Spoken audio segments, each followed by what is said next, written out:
Hi, I want to welcome you guys to our conversation today about Canterbury. If you have any questions throughout the process, feel free to chime in.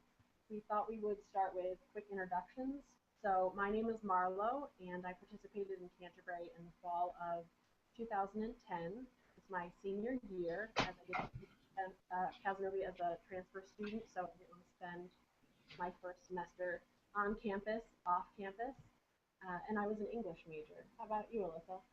Alyssa, as Marlo said, I did the study abroad when I was a junior, also in 2010, with Marlo, also an English major. So that was 4 years ago now. It doesn't seem like that much so long ago, but yeah. I should add we're both Casanova College employees now, so I'm Assistant Director of Admissions. Yep, I'm the receptionist and visit coordinator. My turn. Hi, I'm Jenna Kraeger. I'm a senior now at Casanova College. I went to Canterbury in the fall of 2013, so very recently, and I do have some friends that are there right now, so I'm keeping in touch with them and missing it a lot. Definitely. It's a lifetime experience. I think we'll all agree on that one. Definitely.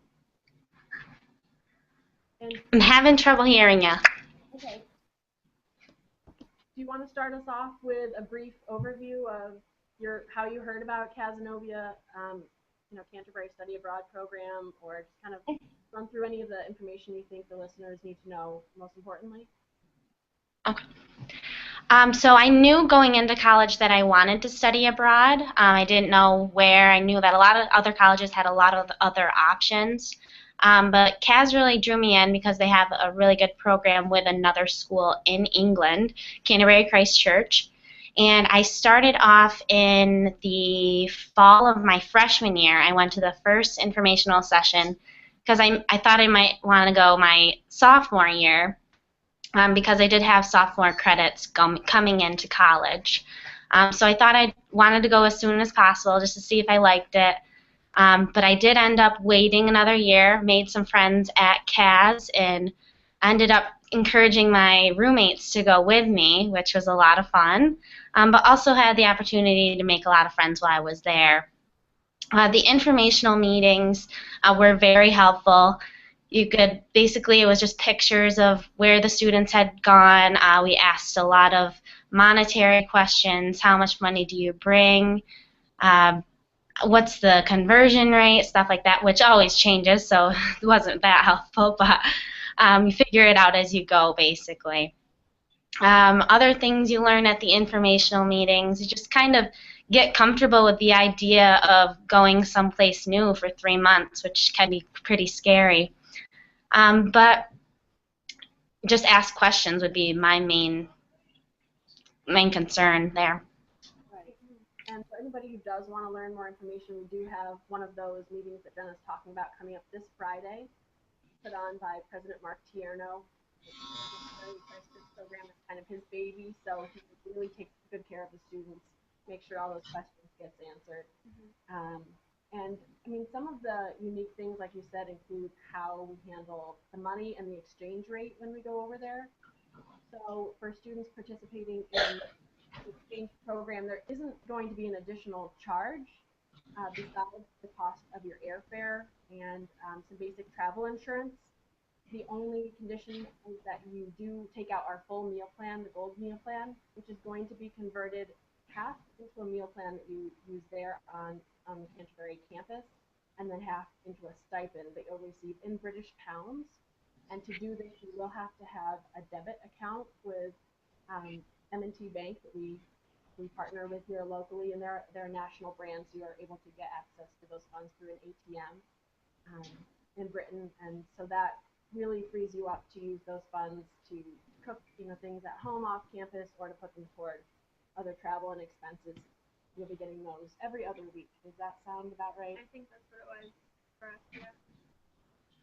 So, I mean, just for the parents out there, you can feel sure that your student, even if they burn through that spending money really quickly, they'll have those funds coming in just to keep them going every couple of weeks.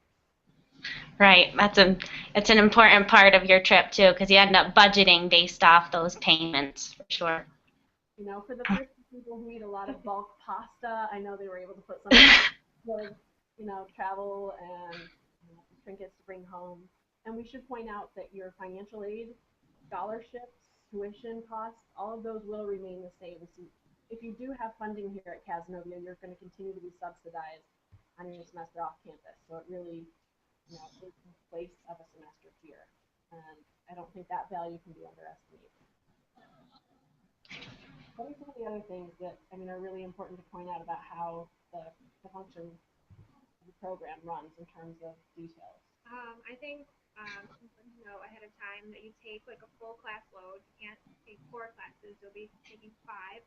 And then there's an extra 1 credit course you take. It's more of a seminar class with the group that you went over with. So you kind of discuss how you're holding up, how you're assimilating to British life, and discuss everything that you've learned. And it's only 1 credit, but it really is very helpful. So you end up getting 16 credits for the semester, which I thought was really nice. And it's a lot of work, so you have to keep that in mind. Even though you do want to try to get a lot of travel in, you do have to kind of hunker down and get stuff as well. But everybody that I've talked to has handled that. It's just how to budget your time. So yeah, that's a big issue over there. You just gotta like get right into that whole budgeting scenario. And British classes do function a little bit differently. Right. They meet once a week, but for a 2-hour segment. So the first hour of that is usually more of a lecture format, whereas the second is more interactive. They call it a seminar. And that really frees you up. We guarantee you at least a 3-day weekend every weekend. And it's a lot easier to consolidate those classes since they only meet once a week, but for the 2-hour time period. So I know I was able to have a 5-day weekend actually. We can't guarantee that for everybody, but were you each had at least a 3-day weekend? Yeah, I didn't have any classes Friday. I only had class Monday through Wednesday, and then I had Thursday off. Friday we had mandatory field trips with which I think they just started last year. They do all the American students, which there's some from Chicago, Illinois, I think Michigan. They all go together, like to London. We went to Belgium actually, and those are included in your study abroad package. So. Right. Yeah, there is a small additional fee for the field trip that you go on. I do remember that. Yeah. What are some of the places you said you saw? Belgium, London. Were there some other sites that you had to go to for some of those organized field trips?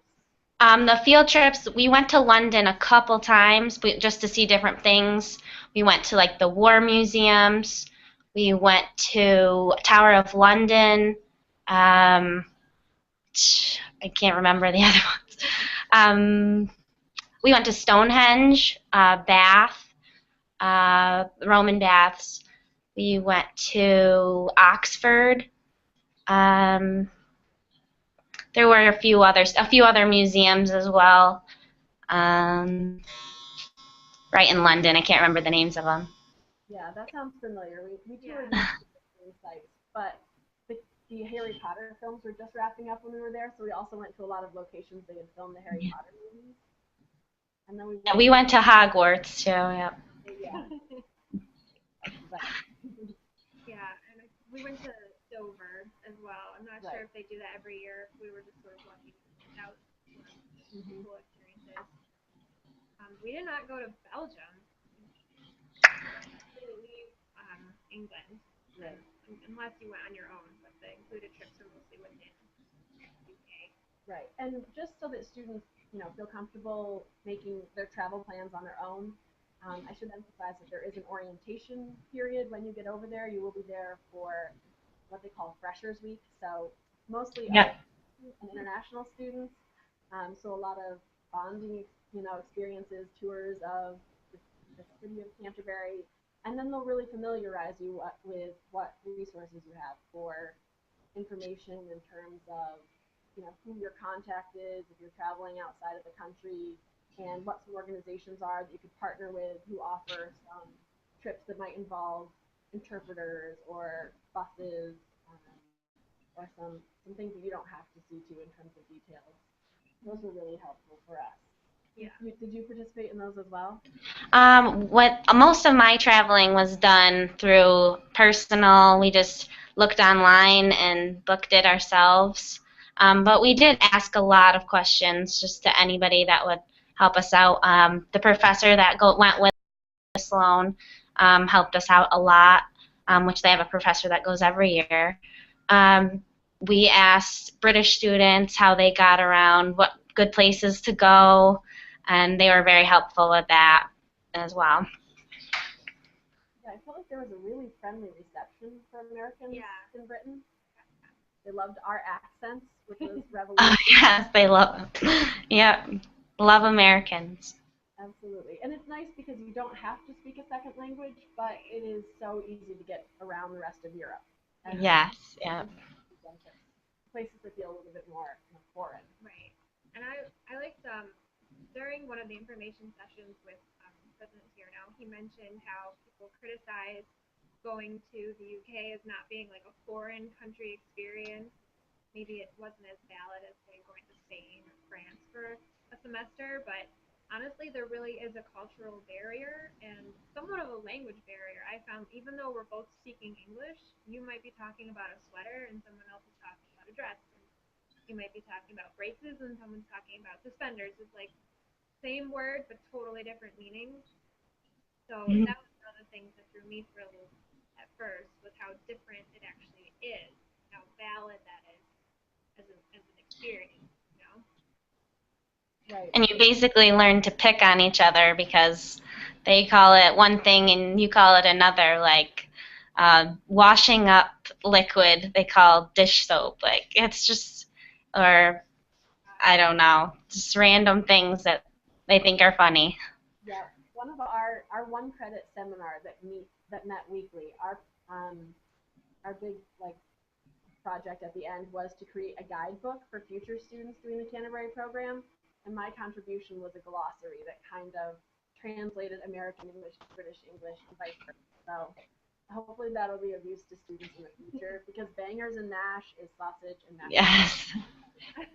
Hoovers are vacuum cleaners and wellies are rubber boots. So just to, yeah, and rubbers are erasers. Something Right. before you go abroad. Yeah, that was what was surprising for me. It's like you may think that you're on the but sometimes they'll say something and you're like, hold on, we have to backtrack that whole conversation because now I don't know what you're talking about anymore. There is a sense of that we do go over with Casanova professor, so that's nice. But typically, it's a group of about 20 to 25 students accompanied by a professor, so it is really easy to check in once in a while, and you feel very taken care of. The process is facilitated really well, so you're not on your own. But at the same time, you're attending a British university, not an American university abroad. You typically interact a lot with British students, including in your classes, um, in your student housing quite often. And I think that really enriched the experience. You guys probably met and befriended a lot of other British students as well, or international students? Yes, yeah.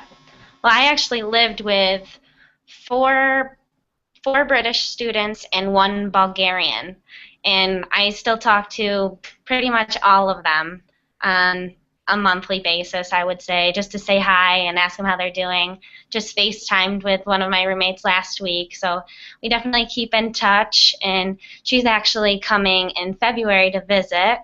And then this past summer, we met one of our friends in New York City, and it was just so funny because you meet them for 3 months and you think you're never going to see them again, and it was just fun to see them in such a short time period. So. Yeah, we're still in touch with some people that we met there, whether they're students from some of the other American universities that were there, or people who were housemates of us or our friends. Yeah. And the freshers crew, the crew that helped with our orientation while we were there, was really helpful as well. They're really fun. I'm still friends with some of them on Facebook. Maybe more of a stalker situation at this point, but I still like to see what they're up to and where they are in their lives because it was 4 years ago, so they're like up to their own thing now. But I still like to feel connected to that. Definitely. And I did want to go over we got an update in terms of which classes it is the students are choosing between this semester. So for the students who just went over, they had 16 credits, as Alyssa said, that they'd be taking. One is a 1-credit class with other Casanova students, and then they're taking a class called Divided by a Common Language. For us, it was called Modern Britain, so I'm sure it's gone by many names, but it's going to be a comparison of British culture and history and politics and religion versus what we've had in America over the years, where we've had similarities and found differences, and that is usually made up half of British students and half of American students, so that you can really get that dual perspective. And then there is a choice between a British literature or British history. And this year they're called Wayward Wives of Mad Men, a British Literature Survey, 1300 to 1800, or Britons to the British, a history survey from 43 AD to 1688. And then otherwise, it's 3 electives, making up the remaining classes. And they're a large university with majors all across the board. I took things advertising and pop culture and other things that I thought tied back into my English major. What are some classes that you guys took there? What was your experience in terms of the classroom? Well, I sat down with my advisor before I went over, and she sort of said, look for classes in your electives that you need to fill, or like these ones. So I looked for a literature course. I was trying to get sort of a psychology course. That didn't end up happening. I did a pop culture class instead.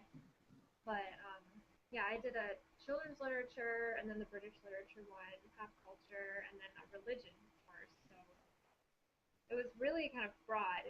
Classes I might not have been able to take here, but they still filled in for electives I needed to fill. So it was pretty interesting. I took America Postmodernism, which was very interesting from their point of view, and filled a couple electives. I did the equivalent to their art history, which ended up actually being a 400 level fine arts course in the end. They don't really tell you until after what the course transfers to. So when you come back, you find out what exactly the grade you got and what the course name would be in America. And I also took World Religions, which turned out to be quite an interesting course. But I think any of the courses you take there will be interesting just because it's from a different point of view. You're in the class with people that are in that major. So I was in like the World Religions class. It was a bunch of theology majors, and I lived with a couple British students that were theology majors. So it was fun to hear their point of view in the classroom and outside the classroom as well. I think that made me think of something actually. Taking that in Britain course we had to take that now is called Divided by a Common Language. I learned a lot about England itself, but I learned more about America actually, like looking at it from a different point of view. They would say something about it, and I'm like, that's not how it is over here. And then I realized that it actually is. It was this huge level of clarity, just being able to look through a different lens. That was one of the most important things I actually took away from the whole experience, was understanding about America more, which is surprising. I had to go to a different country to figure that out. Yeah, I took a class there from the American Studies Department on the American presidents, and that was definitely interesting to learn from a British perspective. I think something that was neat too was that classes like Modern Britain or British history, other classes that were made up of American students, we take like the full arc of the class, starting out, the beginning of the semester and wrapping up with the final project in a very normal pace, similar to what we experience here. But the other classes, and I think you guys are knowing what I'm talking about, are essentially a third of like a year-long class for those British. So you have to get all those deadlines on kind of an accelerated timeline. And they really, instead of giving you smaller assignments to kind of keep you busy and keep you on pace, they give you a lot of, a really long leash in terms of doing your study independently, and then some larger projects, maybe summing it all up. So it is really important to be a student who's a little bit more self-motivated, and they are generally looking for somebody with a 3.0 or better to apply to the Canterbury program, but a 2.75 or higher will be considered, and I think that's probably why. Did you also have some of those accelerated timelines for those other classes? What's that? Yeah, I was talking about how for some of the classes that were mostly British students, we Oh, yeah. basically taking a third of that class, Mhm. but we have to do deadlines for every assignment. Oh yeah, it's definitely difficult, but the professors there are very accommodating to American students, especially if you have like my family came to visit me towards the end of the semester, and I couldn't be there for a class, and they said they understand totally that you're there for the experience, although they do want you to do the work as well. So they gave you homework for when you were out of town, or you still had to turn the assignment in on time, basically. But they are very accommodating. And it's very interesting that what you learn in class is not necessarily what you're graded on. It's a lot of independent study, is what I tell a lot of people. Your whole grade is based on one paper at the end of the semester, which is how they work over there. So it's very very interesting the way they do things, and their grading system is a whole nother story. Basically, a 70 is good in their eyes, and 100 is considered publishable work. So it's pretty interesting. Yeah, that was hard for me to figure out. It took me forever to decipher. Like, can I have that in a letter grade? Like, I don't understand what that means. It's on like a number scale. Right.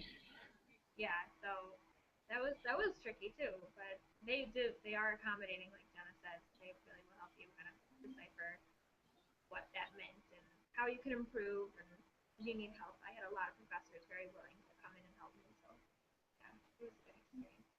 Definitely. And I think we have some questions about travel that we might have done outside of Canterbury or outside of those organized field trips.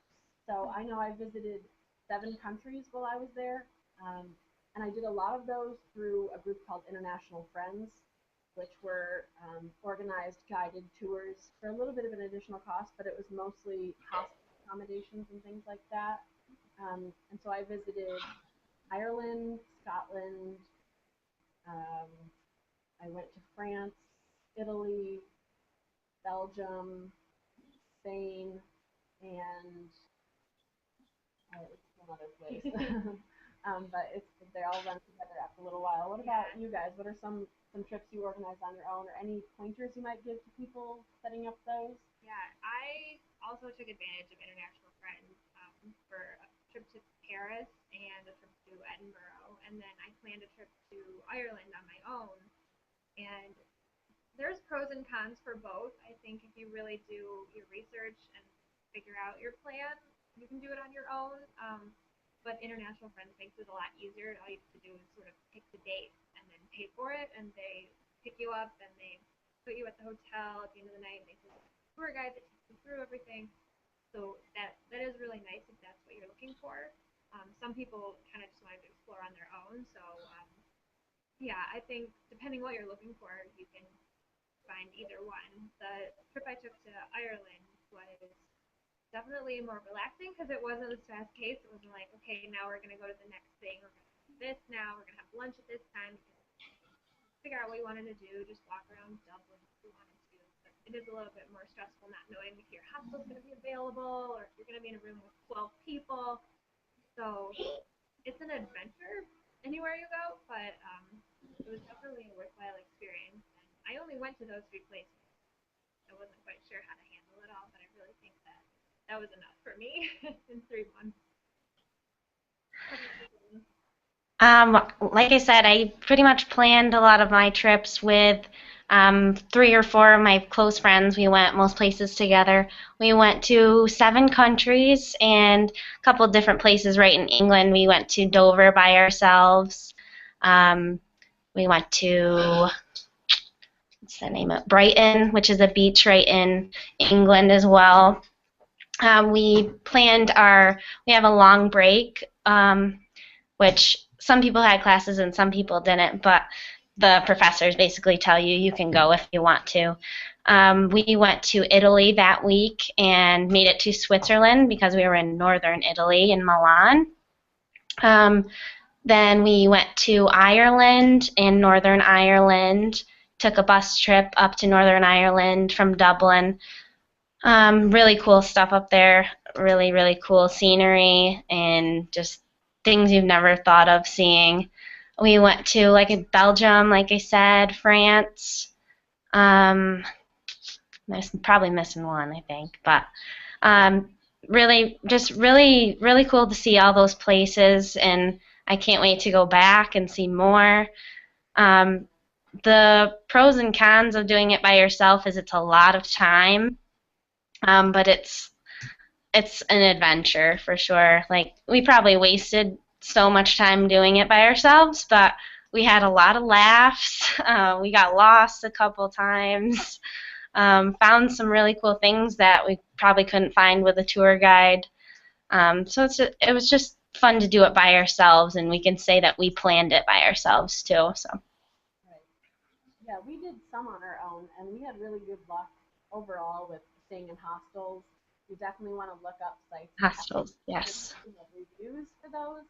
And sometimes there is a sliding scale depending on whether you're rooming, with a lot of people in kind of a bunk situation, or whether it's a smaller room and it might just be the four of you, you and the people you're traveling with.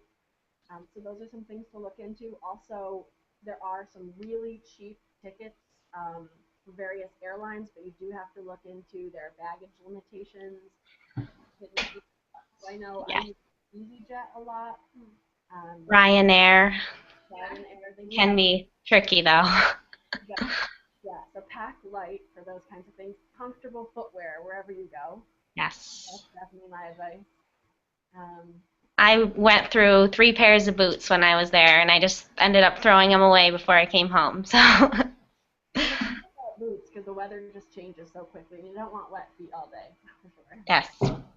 Layers are very important because it can be so warm wherever you are inside, and then you go outside and it's like, holy cow, chilly. So just being able to like have different options was really important for me, like a clothing learning curve. Yeah. A raincoat is your best investment in an umbrella. Definitely. Don't forget those. Because it gets very windy when it rains as well.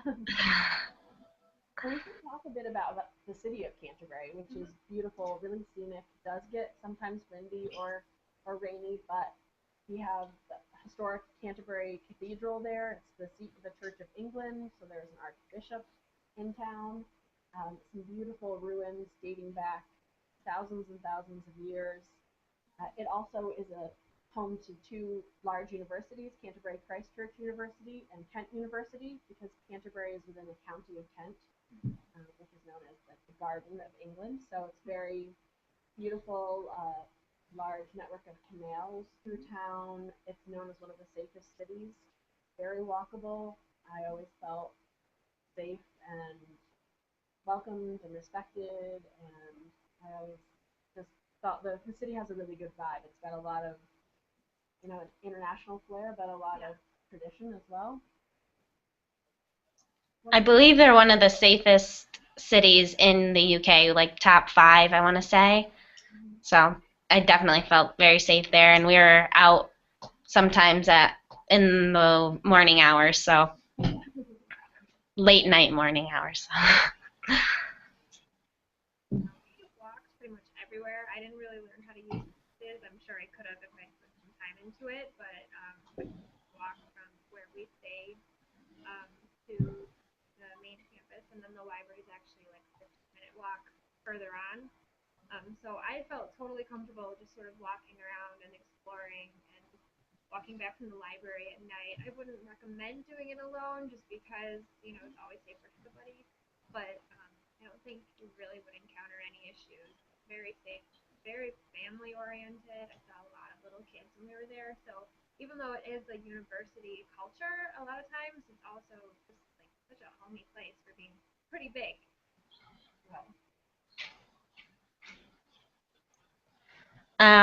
We walked from our where we lived on Parham Road was probably a good 20-minute walk from campus and 30-minute walk from the library.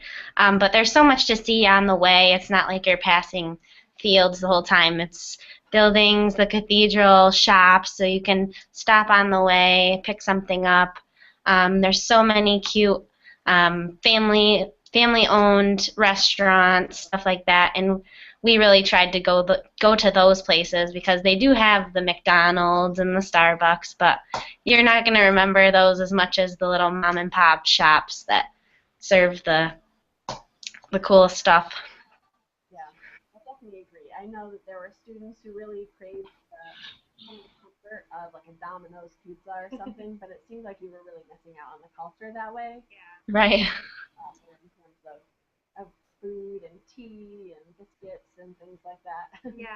I actually just had a question about the differences between foods here and there. Do you have any off the top of your head, Marlo? Difference between here and there food wise. Sure. Well, biscuits are cookies. Right. The fluffy little things that you have with fried chicken. And digestive biscuits are usually little cookies with chocolate on the bottom, so those are always ones to go for. Squash is not a root vegetable like a gourd, but it's like a concentrated juice. I would recommend diluting it, not trying to drink it on its own, as some of my friends did. What are some other things you guys would talk about? I'm trying to remember what I used to look for in supermarket, and I think my problem was I was looking for like American foods. Like I would get canned vegetables, and I got a can of baked beans, and that was not the same thing. Like it was just like beans in a can, and I was expecting it to be like, like the maple flavor or whatever, but it's just like totally bland beans in a can. Simple, simple, but you just add a lot of salt. That's how you fix that. But I really liked their ice cream. It was like this whole kind of half gallon of ice cream, and it was like dessert in the thing. It was like there was little like meringue crumbles on top, and they have the weirdest flavors. Which now reminds me of sandwiches. They have very really weird flavor sandwiches, but some of them turned out really good. Like, what was the one? They have like prawn and mayonnaise, which is shrimp, and I never had that one, but um, there was a like tortilla wrap that I really liked. Those are all ones that you can get on campus at like Touchdown Cafe. But yeah, some of it was just like weird combinations that you wouldn't think of that turned out to be really delicious. Yeah, tuna fish and corn, or Yeah. tuna fish and tomatoes, Yeah. onions and cheese and butter quite often. Right. Very weird. The differences in foods that you experience. I just remember like going out to places, like ordering a burger. I'm like so excited to get an American burger. No, it's not an American burger. It's bland. It's not the same. Just don't expect the same food, I would say. But I loved some other things. I remember their hummus was so much. I just loved their hummus as like a snacky food.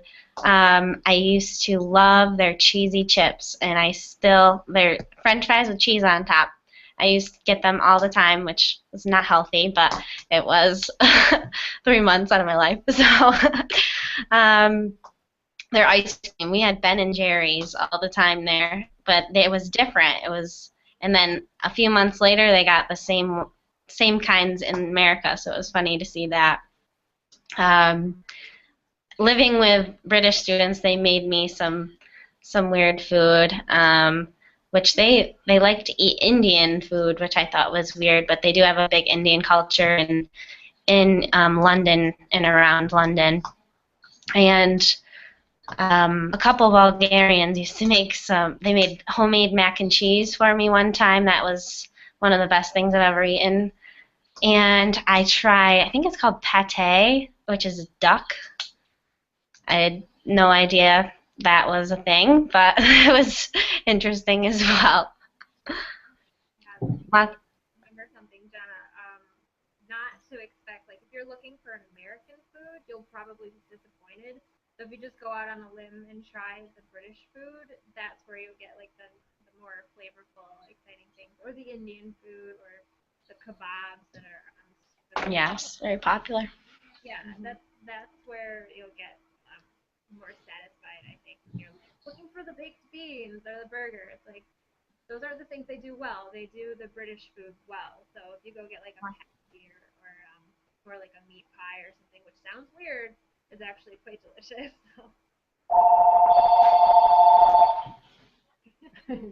Sorry. Yes. So we have some differences in some of our holidays, so it was really fun sharing Thanksgiving with our British roommates and trying to invent trying to invent like American Thanksgiving food there with the limited, options in our grocery store. But I think that's really, a lot of fun just sharing each other's traditions. And like you said, going into it with an open mind. And every time we did that kind of thing, we just were met with like a lot of kindness and gratitude and people who are really excited to share with us and stuff like that. And all other cultures, there was always somebody looking out for us. Yeah. You have to travel in pairs, like you said, and look out for each other. But, I think ultimately I just came away with a greater sense of we're all in this together and we have more similarities than we have differences. And yet, seeing your culture from someone else's different point of view is huge. It's really important. Yeah. That's the biggest thing I took away from it, like I said. But I definitely, like, if I had to do everything over again without changing even the uncomfortable moments or the homesick moments or the times when you're eating, like, chicken nuggets and you just want something good, I would do it the exact same way. If I wasn't allowed to change anything, I would still do it again. So I just would like to go back there someday and, like, be able to see something else and do something else. It's always going to be something else that ignited that travel. Is there anything anyone else wants to share in closing? Is there anything we might have left out? Any more questions or anything?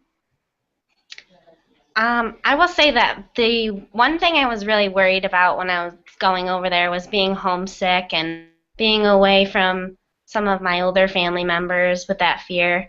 And holidays, I didn't want to be away from home for holidays.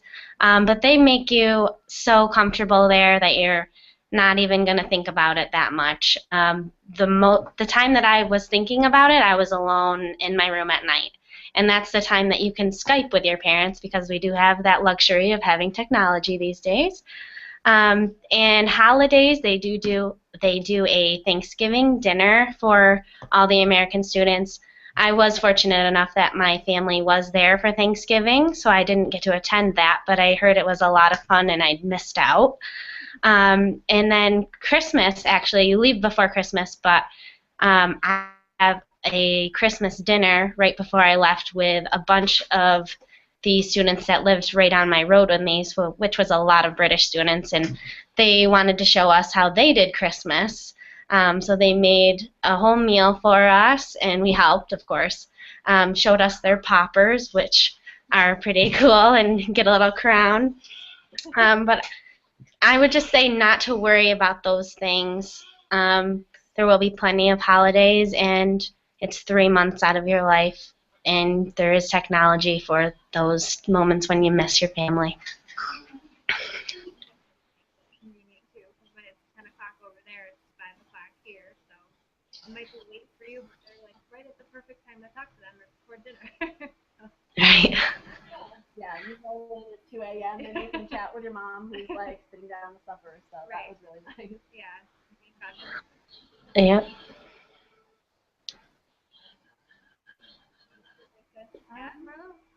I think that's it. I think we just are all so excited that that translates. I hope other people can read that, and I hope, like you said, nobody lets any of their fears discourage them because Right. it's time of our lives, and it's a great value for something that really is priceless. Yeah.